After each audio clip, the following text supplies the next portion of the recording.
Ok, donc maintenant, deuxième partie de cette vidéo, bras en pape, c'est ce qui va t'apporter la plus grosse propulsion. D'accord, c'est vraiment ce qui va te faire avancer le plus fort possible.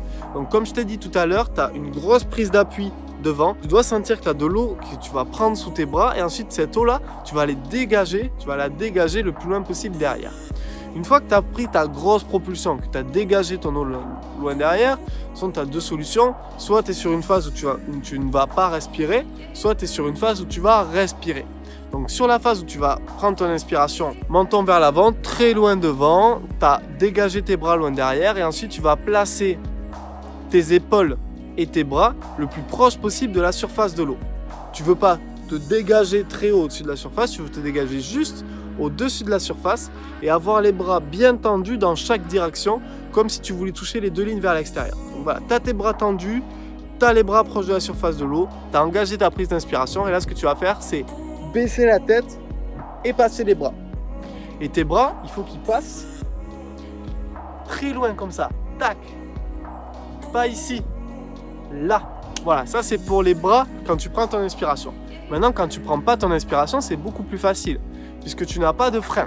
Tu as la tête sous la surface, tu prends ton appui ici, tu casses les coudes, tu dégages loin derrière, épaules proches de l'eau, bras bien tendus et tu rentres très loin.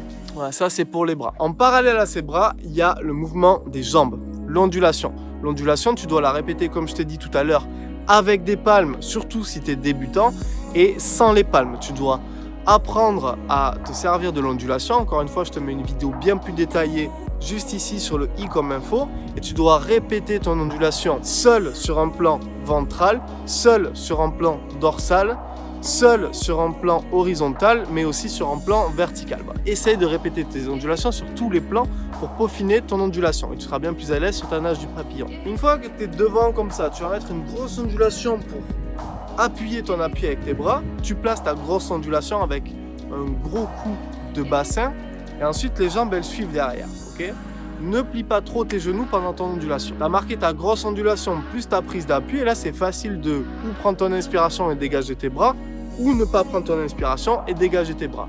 Et ensuite quand tu vas poser, tu vas accompagner d'une deuxième ondulation pour finir ton geste, équilibrer ta nage et ne pas avoir de trou moteur dans ton papillon. Et c'est comme ça que ça marche. Et comme ça, tu alternes les cycles ondulation synchronisés avec tes bras et une petite période de glisse sur la deuxième partie où tu vas rajouter ta petite ondulation. Donc là, on a fait le tour de la synchro en papillon.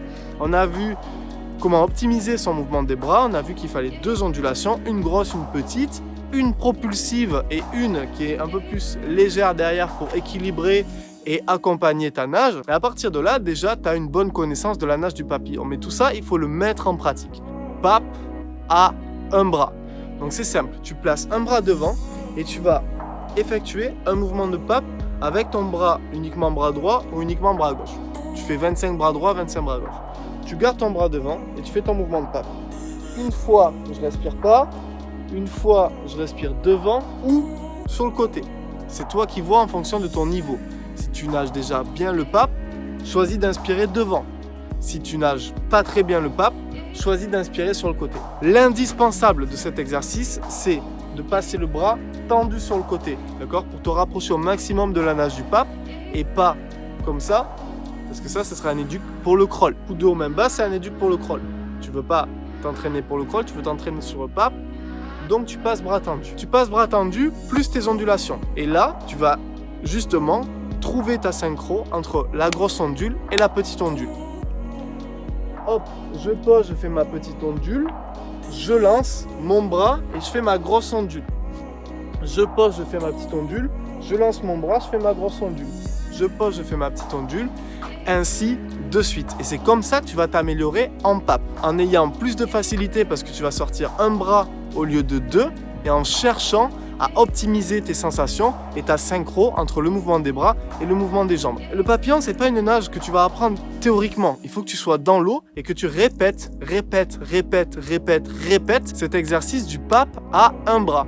Tu répètes, tu comprends la synchro, tu l'adaptes à ta nage, tu le fais avec les palmes, sans les palmes, avec les palmes, sans les palmes, et ainsi de suite, jusqu'à ce que tu sois capable de bien placer ton éducatif, pape à un bras, avec une bonne synchro, une bonne amplitude, le bon mouvement de bras, tendu sur le côté, épaules proches de la surface et les bonnes ondulations. Et une fois que tu maîtrises à un bras, tu as la synchro. Donc au final, ce ne sera pas si difficile de sortir les deux bras.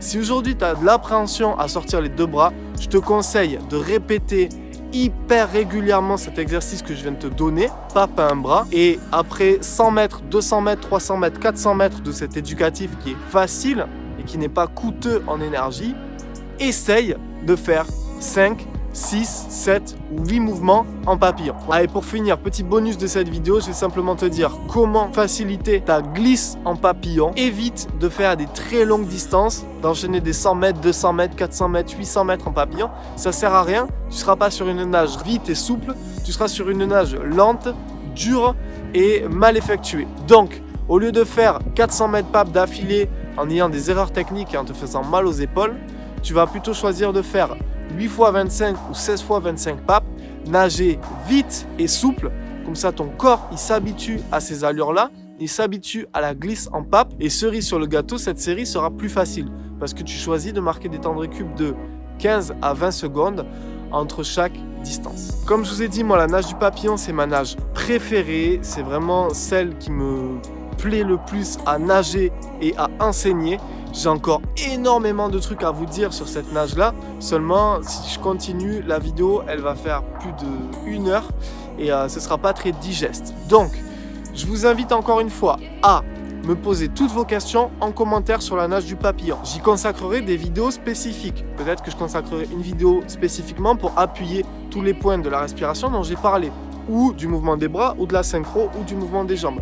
J'ai énormément de techniques à vous dévoiler, donc n'hésitez pas à bombarder et les commentaires et les pouces bleus pour que je vois votre intérêt dans la nage du papillon et pour que je puisse enchaîner sur une série de vidéos en papillon. Si tu veux aller plus loin dans cette nage du papillon et dans les autres nages et en natation et bénéficier au quotidien de tous mes conseils, je te laisse aller faire un tour dans la description.